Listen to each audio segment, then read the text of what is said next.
A'udzubillahi minasyaitonirrajim. Bismillahirrahmanirrahim.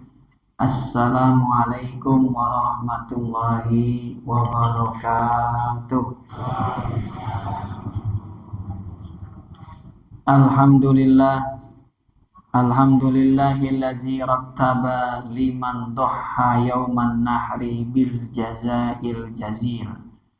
Wassalatu wassalamu ala sayyidina Muhammadin akramahullahu bil khuluqil jamil wa ala alihi wa ashabihi wa tabi'ina lahum bi a'malin nabil. Summa amma ba'du, faqad qala Allahu ta'ala fi kitabihil karim wa huwa asdaqul qailin. A'udzu billahi minasy syaithanir rajim. Fasalli li rabbika wanhar. Qala Rasulullah alaihi afdhalus shalah wa atamut taslim.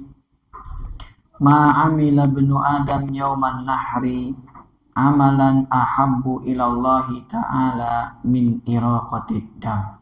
Sadaqallahul azim wa sadaqa rasuluhul karim. Yang sama-sama kita hormati dan kita cintai karena Allah, para orang tua, para tokoh masyarakat, Bapak Haji, Ibu Haji yang mohon maaf tak dapat disebutkan namanya satu persatu, namun tidak mengurangi sedikit pun rasa hormat dan mahabbah kami kepada beliau-beliau, wabil khusus orang tua kita Bapak Haji Abdullah, tokoh masyarakat kita Bapak RT Bapak Nuradi, beserta jajaran pengurus musola Masjid Istiqomah, bapak-bapak hadirin, serta ibu-ibu hadirat, remaja, putra-putri yang dirahmati dan dimuliakan Allah Subhanahu wa Ta'ala.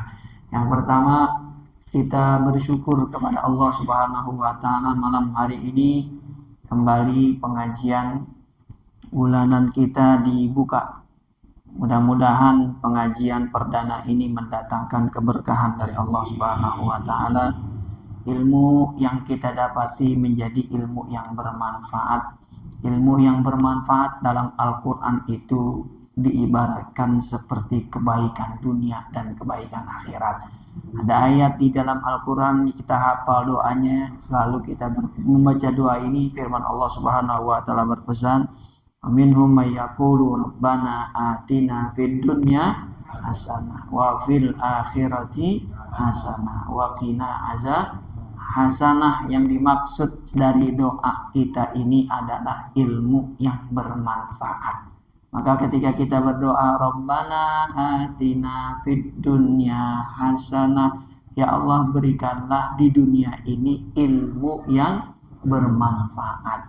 Wa fil akhirati hasanah, dan di akhirat juga berikanlah kami kebaikan dari ilmu yang bermanfaat. Dari mana landasan ini kita artikan ilmu yang bermanfaat? Dari hadis yang diriwayatkan oleh Imam Syafi'i, beliau katakan, man arada dunya fa alaihi bil ilmi wa man aradal akhirah fa alaihi bil ilmi. Kata Rasulullah, siapa yang menginginkan dunia, kebaikan dunia, maka dengan ilmu. Dan barang siapa yang ingin mendapatkan kebaikan akhirat, juga dengan ilmu. Ilmu di sini ilmu yang bermanfaat.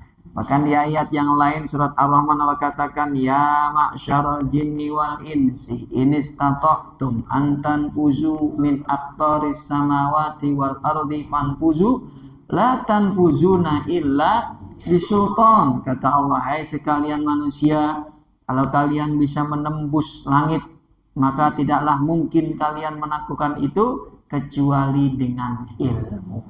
Waman aradahuma, di ujung hadis yang diriwayatkan Imam Syafi'i, barang siapa yang ingin kebaikan dunia juga dapat kebaikan akhirat, fa alaihi bil ilmi. Lagi-lagi kata Allah, maka dengan ilmu yang bermanfaat.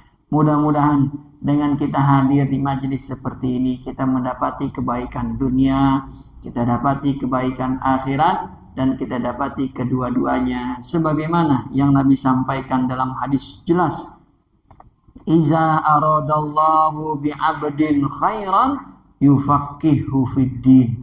Siapa yang Allah kehendaki pada dirinya ada kebaikan. Lagi-lagi kebaikan kata Nabi.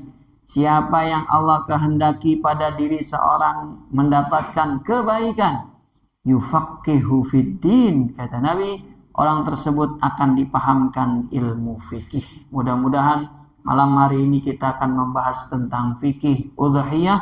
Ini menjadi ilmu yang bermanfaat, menjadi bukti bahwa Allah menghendaki kebaikan pada diri kita di dunia, begitu juga di yaumil qiyamah. Amin ya rabbal alamin. Yang kedua, berselawat dan salam buat Nabi kita Muhammad Sallallahu Alaihi Wasallam, keluarga, sahabat, serta pengikutnya yang setia hingga akhir zaman. Jamaah yang dirahmati Allah Subhanahu wa Ta'ala, sebulan lagi kita akan menghadapi hari raya Idul Adha. Maka malam hari ini fikih yang akan kita bahas adalah fikih udhiyah, atau yang biasa kita dengar di masyarakat dengan istilah fikih kurban. 2 pertemuan insya Allah pembahasan ini tuntas. Amin ya rabbal.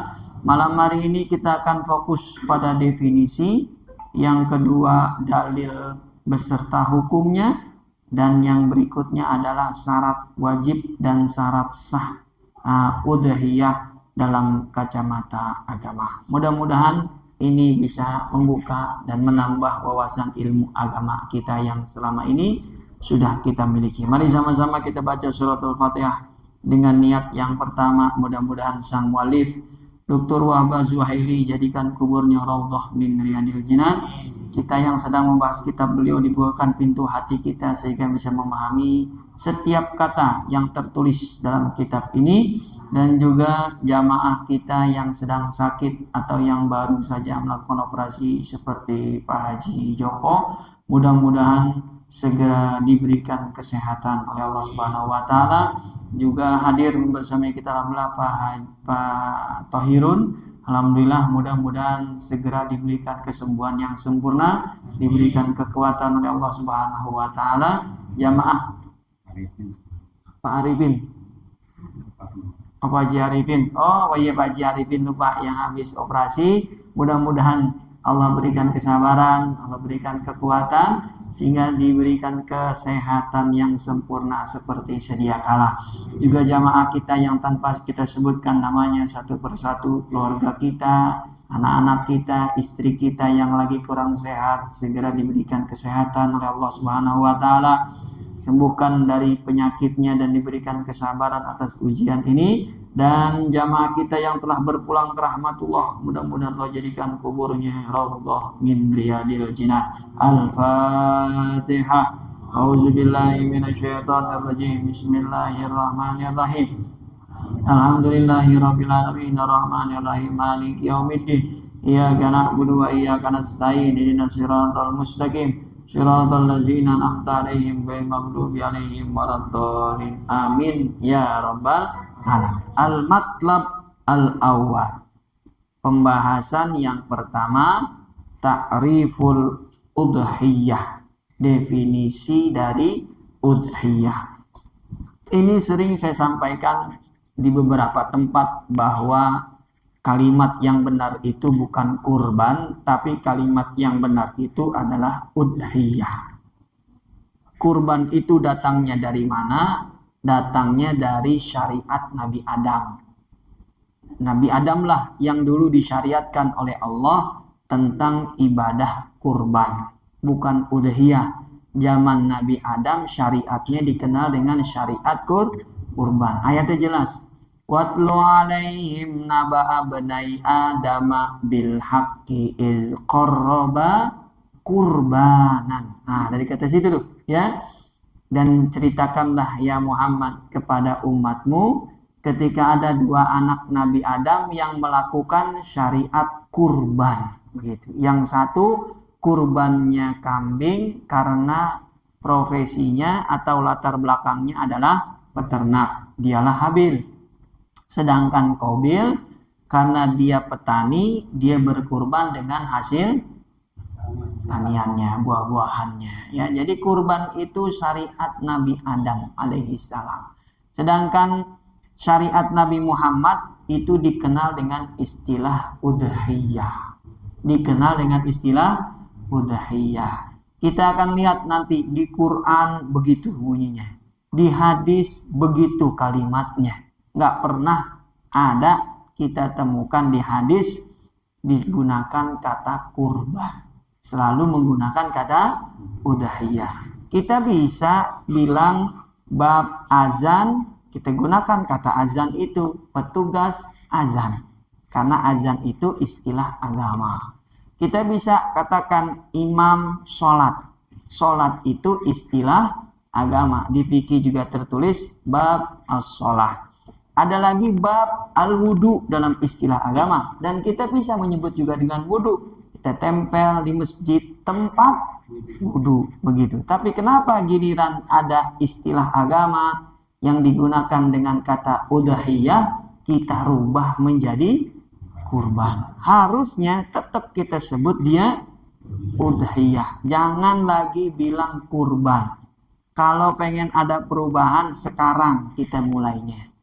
Kalau nggak dimulai sekarang, maka selamanya kita akan keliru dalam memahami istilah-istilah dalam syariat ajaran Islam. Pak Ustadz, gimana kita memahami masyarakat yang belum tahu bahwa kurban itu salah, yang benar adalah udhiyah? Maka kalau bikin proposal, bikinlah proposal udhiyah atau kurban. Biar orang yang nggak paham oh, jadi udhiyah itu artinya kurban. Tahun besok kalau kita hilangkan kurbannya, mereka langsung paham. Oh, udhiyah itu udah tahu karena tahun lalu udah ada garis miringnya. Udhiyah itu artinya kurban. Bikin spanduk panitia udhiyah atau kurban, siap menerima hewan udhiyah. Atau dari sekarang. Kalau nggak dari sekarang, maka masyarakat kita selamanya tidak akan bisa meluruskan kesalahan yang terjadi selama ini. Ini kita baru judulnya, Bapak Ibu. Kita baru judulnya adalah udhiyah, bukan kurban. Carilah kitab fikih mana yang menyebutkan fikihnya fikih kurban. Tidak ada, kecuali kitab fikih berbahasa Indonesia. Kitab fikih terjemahan, baru mereka menyebutnya fikih kurban. Ini hanya ada di Warga Plus 62 ya. Kalau di Mesir mereka menyebutnya udhiyah ya.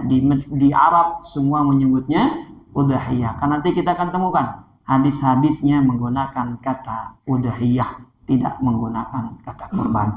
Mudah-mudahan ini bisa menjadi pencerahan buat kita, dan alhamdulillah di beberapa masjid sudah mulai menggunakan kata udhiyah mengganti kata kurban. Lalu definisinya apa dalam bahasa Arab itu udhiyah? Udhiyah itu dalam bahasa Arab berasal dari dua kata.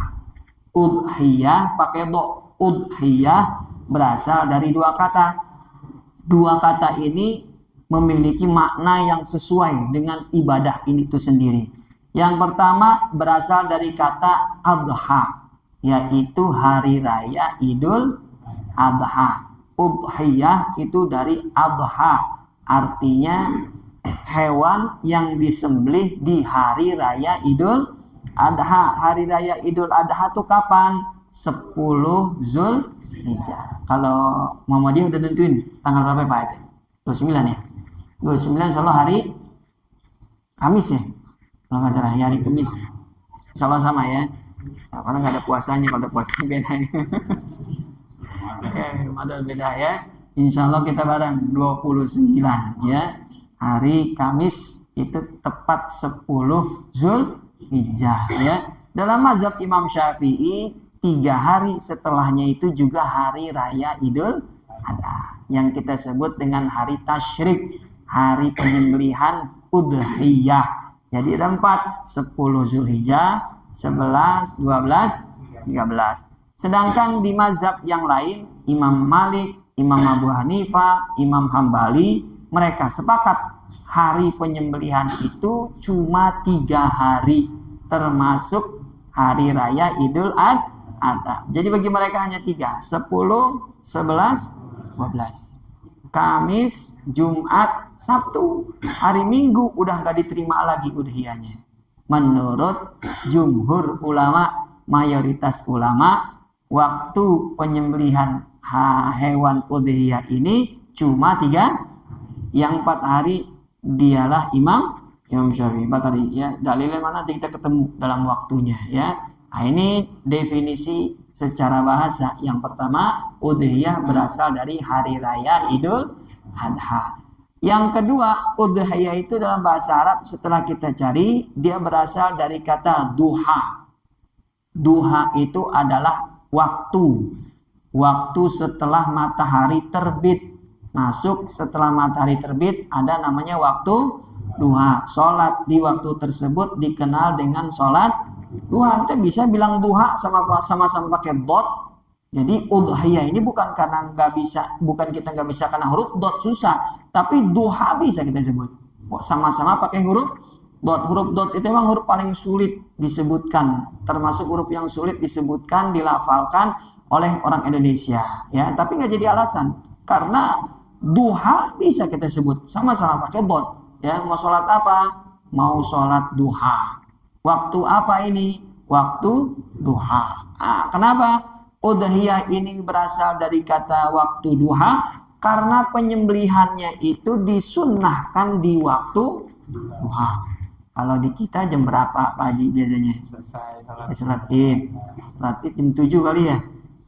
Oh, setengah 8 jam 8, jam 9 sesuai dengan pengalaman PRT. Jam 8, jam 9 itu benar terjadinya waktu duha. Maka yang hari pertama sapinya belum habis, kambingnya belum habis disembelih, jangan disembelih setelah zuhur. Itu kesalahan yang fatal. Ini masih ada kambing 2 Pak Haji, tapi udah masuk zuhur. Besok kita sembelih lagi. Besok di waktu apa? Karena udhiyah berasal dari waktu duha, maka penyembelihannya juga di waktu duha. Ya, tadi kan yang pertama udhiyah berasal dari Idul Adha, maka disembelihnya di hari raya Idul Adha. Yang kedua, udhiyah dari kata duha, artinya waktu duha, maka penyembelihannya dilakukan di waktu duha. Bahkan para ulama memakruhkan siapa-siapa yang menyembelih hewan udhiyah ini di waktu malam setelah matahari terbenam. Alasannya 2. Yang pertama, takut salah nyembelih. Ya, takut salah nyembelihannya, prosesnya jadi sulit karena malam gelap. Yang kedua, karena fakir miskin tidak datang di waktu malam. Bapak Ibu, nanti kita akan sembelihnya habis Isya, nggak ada yang datang, nggak ada yang nonton, ya, karena tujuan diadakannya udhiyah ini, daging kita berikan kepada yang hadir. Fakir miskin. Beberapa orang nih di sini pada lihat ya, ini cuma kasih mereka, gitu ya. Tujuannya kita memberikan kelapangan kepada fakir banyak yang nonton kira-kira tuh Pak? Yang melihat banyak ya, maka kita bagikan mereka semua, begitu ya. Kalau oh iya, emaknya dibagi, anaknya enggak ya. Ya, jadi kita alokasikan secara proporsional, gitu ya. Nah, itu tujuannya. Daging dibagi-bagikan kepada fakir miskin. Kalau malam kagak ada yang datang, kagak ada yang lihat, maka tujuan yang kedua ini tidak tercapai, jatuhnya makruh. Ya, saya ulang lagi. Udhiyah dari bahasa Arab berasal dari kata duha, maka penyembelihannya disunahkan di waktu duha. Hari kedua ternyata ada yang nambah lagi, sehingga tidak semuanya disembelih sampai datang waktunya zuhur, maka sisanya disembelihnya kapan? Besoknya lagi di waktu duha. Itu tata cara yang benar dengan fikih. Tapi kalau tata cara Pak RT capeknya luar biasa ya. Tinggal 2 Pak Ustadz, tunggu besok. Allahu Akbar ya. Tapi inilah yang disebut dengan sunnah Rasulullah ya. Emang begitu bunyinya, emang begitu aturannya. Maka kalau pengen dapat ya kesunahan yang pahalanya sempurna, ibadah tersebut dikerjakan sesuai dengan tuntunan syariat. Karena kita ibadah bukan kita yang mau, tapi kita ibadah sesuai keinginan Allah dan Rasulnya. Saya mau tambahin sholat dah Pak Ustadz, ya nggak bisa. Yang namanya sholat itu keinginan Allah dan Rasulnya. Seperti apa yang dia inginkan, kita jalanin. Begitulah udhiyah diinginkan dilakukan di waktu hari raya Idul Adha, dan yang kedua di waktu duha. Waktu duha itu habis ketika zuhur masuk, kira-kira 15 menit atau 10 menit sebelum zuhur, bahkan setengah jam itu sudah habis waktu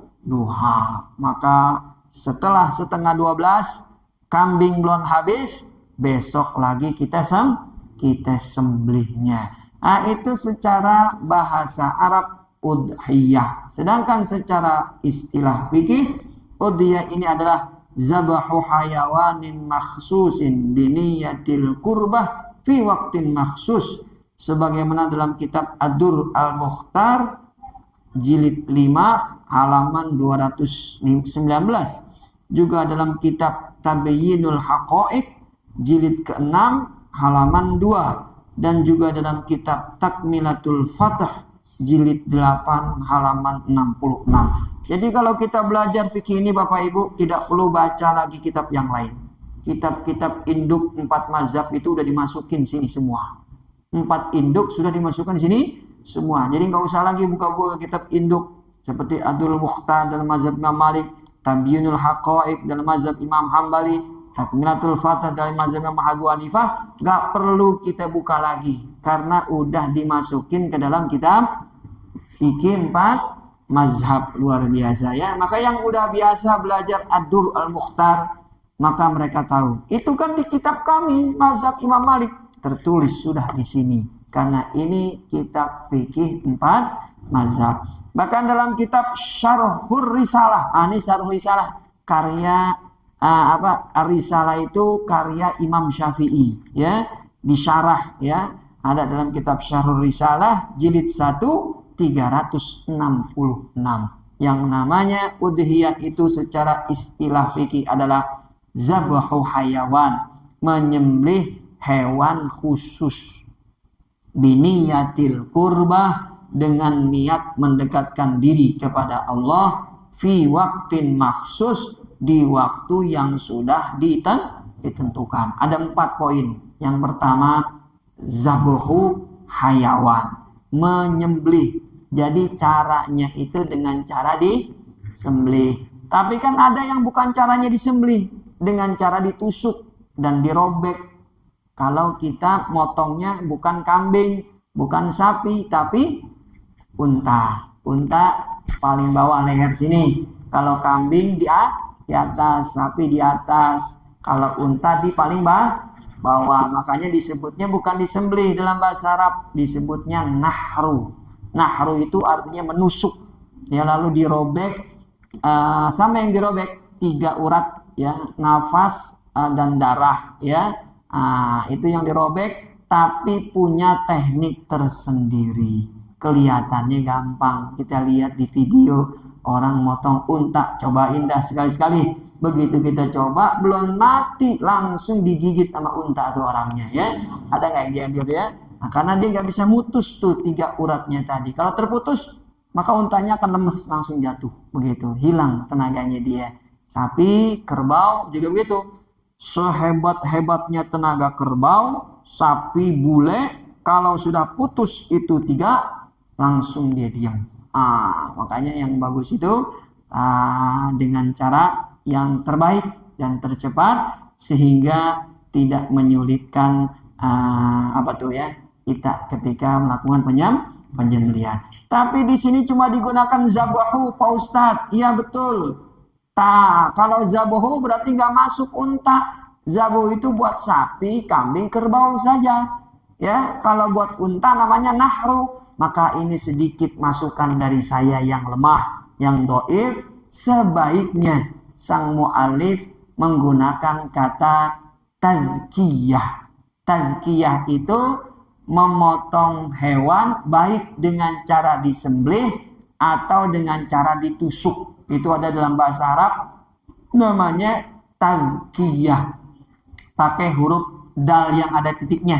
Kalau huruf ro ada titiknya, tazkiyah namanya mensucikan hati, tazkiyah. Tapi kalau pakai dal, tazkiyah itu artinya memotong hewan. Baik dengan cara disembelih atau dengan cara ditusuk. Nah, itu yang bagus, definisi itu mencakup semuanya. Kalau cuman zabuhu doang, berarti kambing sama sapi doang. Kalau pakai nahru, berarti unta doang. Bagaimana biar masuk semuanya? Gunakan kata yang ketiga, yaitu tazkiyah. Tazkiyah itu memotong hewan dengan cara disembelih atau ditusuk. Ini yang pertama.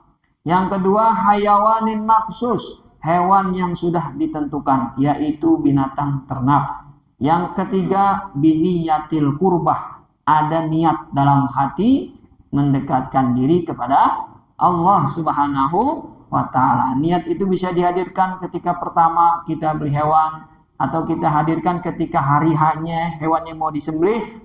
Minimal sebelum disembelih ada niat di dalam hati, saya melakukan udhiyah ini karena Allah, tujuannya untuk mendekatkan diri kepada Allah Subhanahu wa ta'ala. Dan yang terakhir, fi waktin maksus, di waktu yang sudah ditentukan. Waktunya tadi saya jelaskan, ada yang 3 hari, ada yang 4 hari. Bagaimana Al-Quran berbicara tentang udhiyah ini? Yang pertama di surat Al-Kautsar ayat 2. Tadi saya baca ayat di awal. Firman Allah yang berbunyi, fasholli li rabbika, maka sholatlah. Ya, ashhurul aqwal. Di sini tertulis pendapat yang paling masyhur. Annal murad bis sholati sholatul id. Bahwa yang dimaksud perintah sholat di ayat ini adalah sholat id, begitu. Harus sholat idul adha. Wanhar berarti artinya penyembelihan hewan udhiyah. Bagi yang paham dari pendapat ulama tafsir ini, maka tidak ada perbedaan tentang hukum dari udhiyah itu sendiri.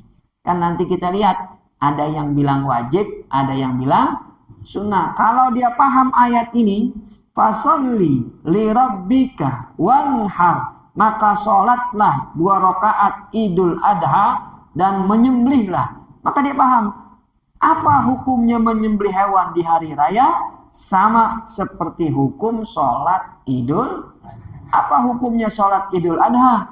Sunnah muakkadah. Maka udhiyah juga hukumnya sunnah, karena diiringi dia. Setiap yang diiringi dalam bahasa Arab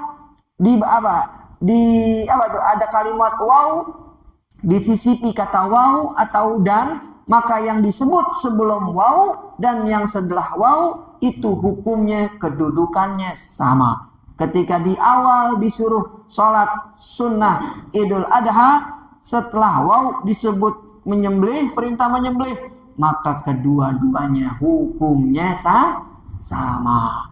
Idul adha, sholat idul adha sunnah muakkadah. Bahkan yang sedang haid, yang belum balik, disuruh keluar untuk hadir, ya, mendengarkan khutbah. Yang sudah sholat juga nggak boleh bubar, tunggu mendengarkan 2 khutbah, ya. Hukumnya apa tuh? Sunnah muakkadah. Maka udhiyah juga hukumnya sunnah muakkadah. Ini dalam ayat-ayat Al-Quran. Masih banyak lagi, kita cukupkan 1 saja. Sedangkan hadis juga banyak sekali hadis disebutkan oleh Rasulullah SAW. Kita cukupkan 1 hadis dari Anas bin Malik radhiyallahu an, riwayat Imam Ahmad dari Aisyah radhiyallahu anha. Beliau bercerita, doha Rasulullah. Saya ini bang, hadisnya menggunakan kata udhiyah. Doha. Udhiyah itu hewannya, kata kerjanya doha. Doha Rasulullah. Rasulullah SAW menyembelih hewan udhiyahnya sendiri dengan tangannya. Jadi nggak diwakilin sama orang. Sunnahnya nyembelih sendiri. Bikabsyaini amlahaini. Apa yang disembelih oleh Rasulullah, wahai Aisyah dan wahai Anas bin Malik? Kabsyain, Kabsyain itu domba yang ada tanduknya.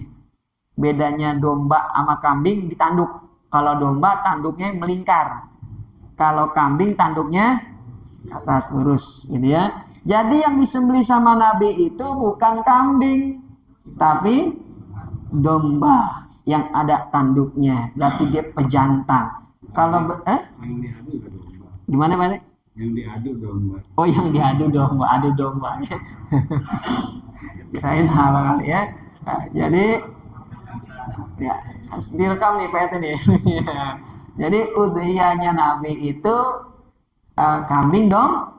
Ada tanduknya, kabsyain, tanduknya. Amlahaini, dua dombanya gemuk-gemuk, begitu ya.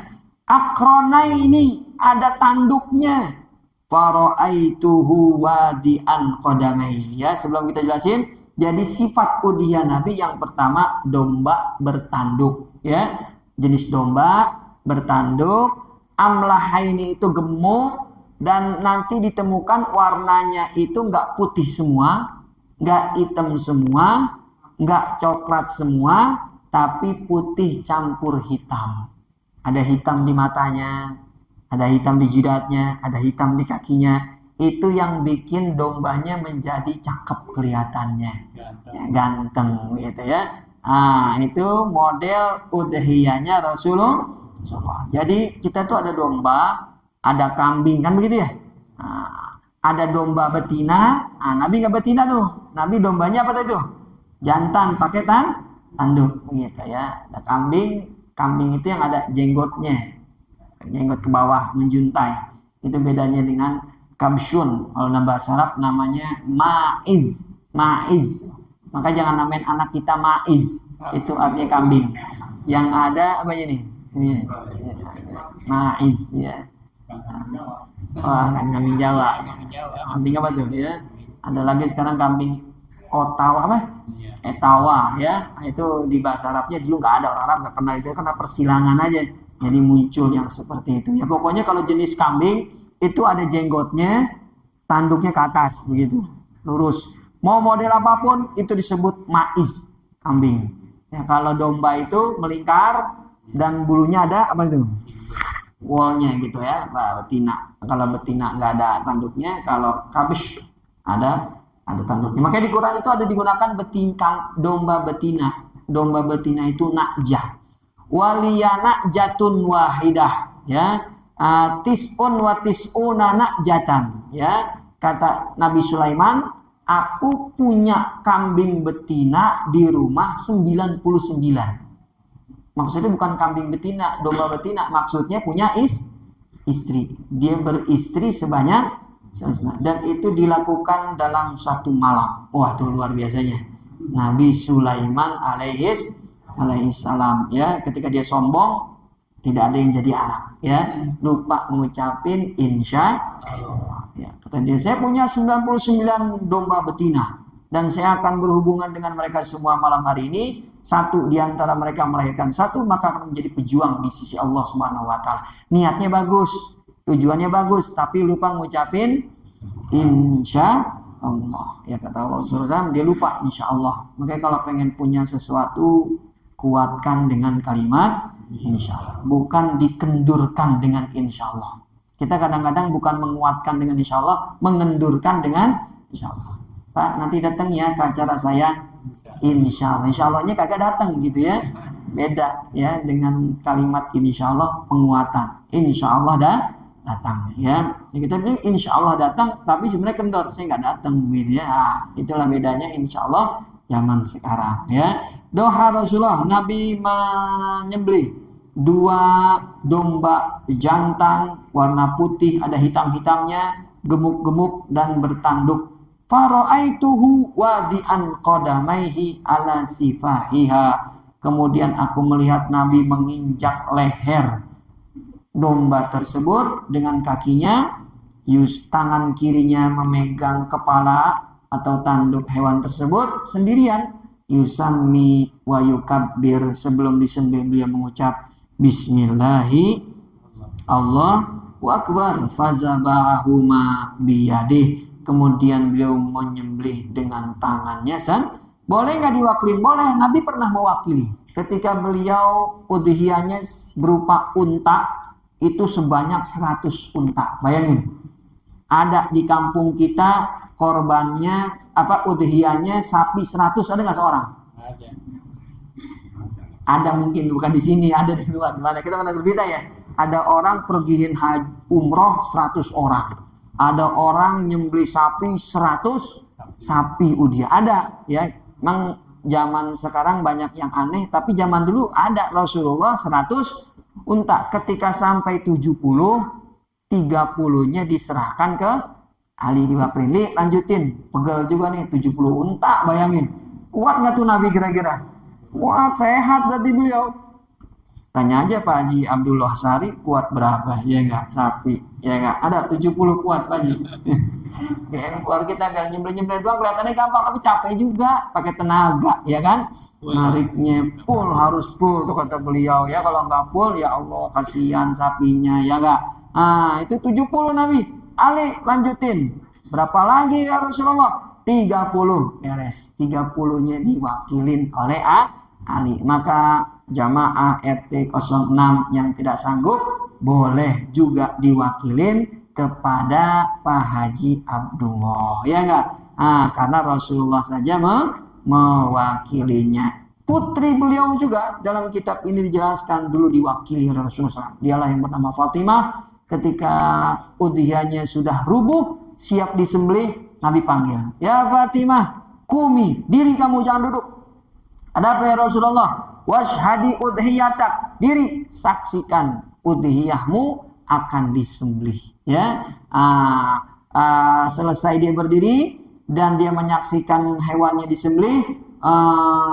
Fa innahu yaghfiru laka inda awwali qatratin taqturu min damiha. Kata Nabi, beruntunglah engkau, begitu darahnya netes ke tanah, belum sampai ke tanah, dosamu sudah diampuni oleh Allah Subhanahu wa taala. Ketika dosamu sudah diampuni, fakuli, maka ucapkanlah inna sholati wa nusuki wa mahyaya wa mamati lillahi rabbil. Hadis riwayat Imam Tirmizi dari Imran bin Husain. Jadi yang diwakilin ngelihat selesai disembelih berdoa inna sholati wa nusuki wa maka yang udhiyahnya dikirim keluar negeri silakan saja, tapi harus live pas disembelihnya. Boleh ini dikirim ke Palestina, tapi pesan saya, hewan saya disembelih, saya minta live. Karena saat itu saya mau berdoa seperti yang Nabi ajarkan kepada putrinya. Doanya inna sholati wa nusuki wa mahyaya lillahi rabbil alamin. Itulah doa yang diajarkan Rasulullah. Saya tidak mau dikirim video. Kalau video kan udah selesai disembelih, benar nggak? Kalau live saat itu juga. Ya, zaman sekarang bisa nggak video live? Bisa, udah pakai WA, ya kan? Bapak Ibu ini udhiyahnya mau disembelih ya. Oh iya, mana, saya mau lihat. Lalu ketika dia sembelih selesai, bacalah inna sholati wa nusuki wa mahyaya wa mamati lillahi rabbil. Saya bilang hadirkan niat, disitulah niatnya juga boleh. Karena disitu makna niat inna sholati, sungguh sholatku, sembelihanku ini hanyalah karena Allah Subhanahu. Hidup matiku hanya karena Allah Subhanahu wa ta'ala. Selesai dilakukan, Fatimah pun bertanya kepada ayahnya, ya Rasulullah, hazalaka wali ahli baitika am khosatan amlil muslimina amah. Ini buat dirimu dan keluargamu atau hal ini juga berlaku buat seluruh kaum muslimin? Dengan melakukan udhiyah, dosa-dosa mereka diampuni oleh Allah Subhanahu wa ta'ala. Dan membaca inna sholati wa nusuki siapa kau ajarkan? Nabi menjawab, balil muslimina amah. Ini juga berlaku buat seluruh umat Maka mudah-mudahan dengan ibadah udhiyah ini dosa-dosa kita diampuni Allah Subhanahu wa ta'ala kelak. Amin ya rabbal alamin. Ya, dari dalil-dalil ini kita masuk kepada bagian yang terakhir, yaitu hukum udhiyah itu sendiri.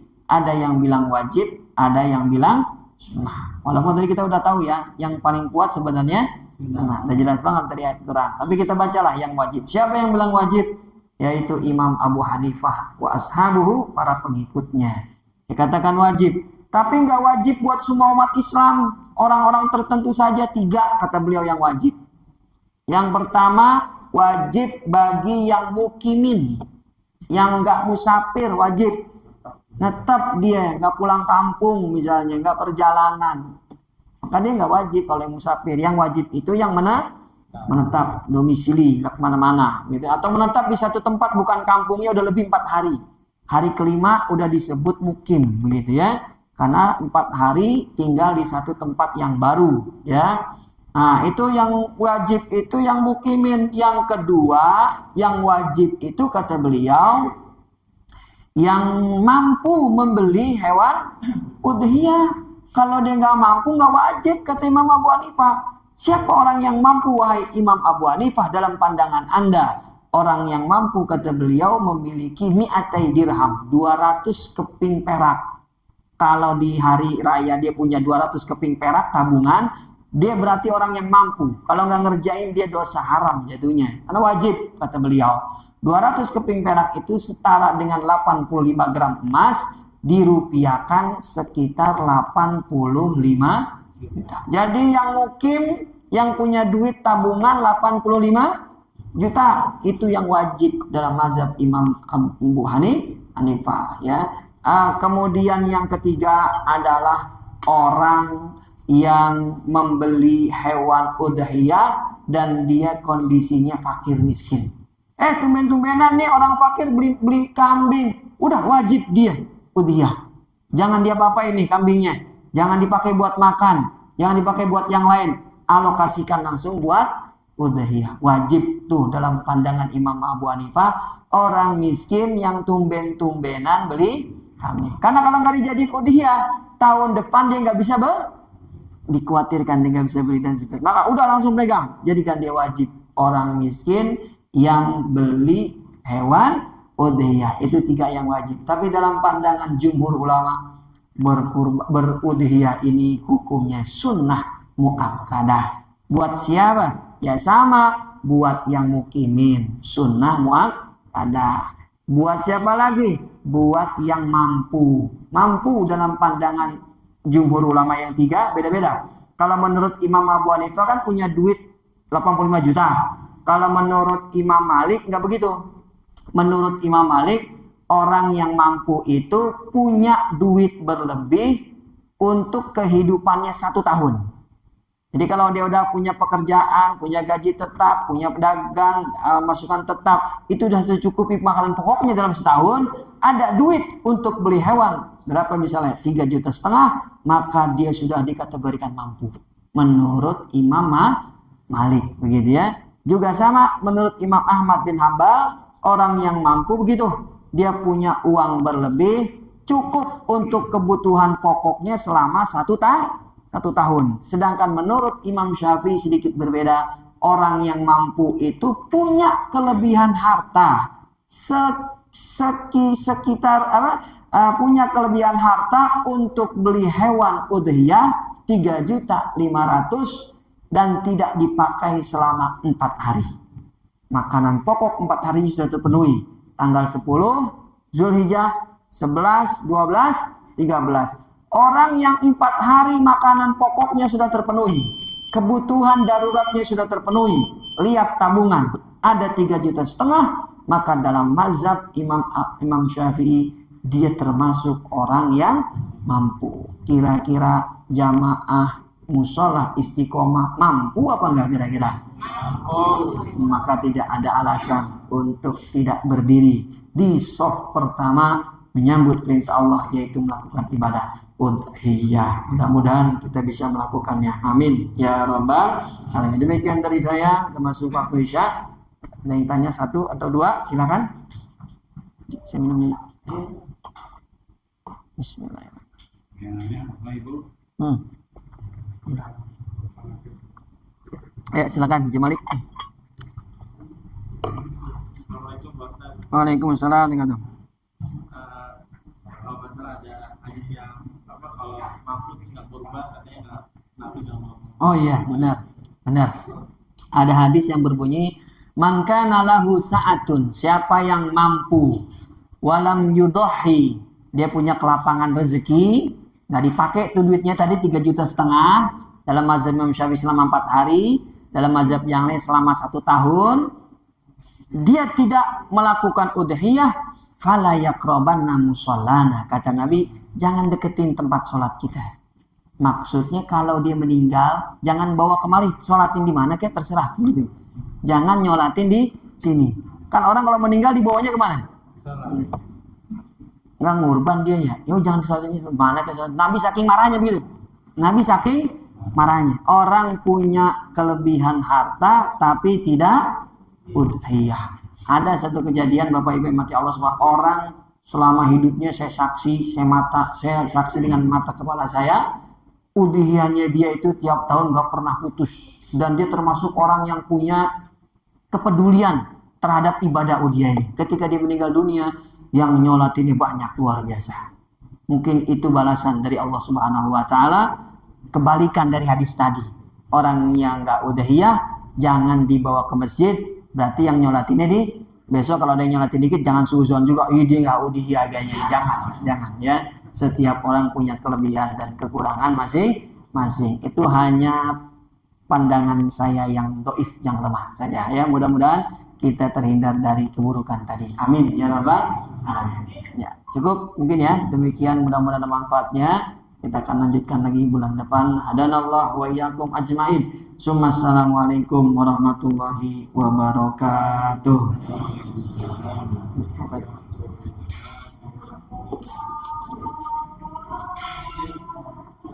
Bismillahirrahmanirrahim.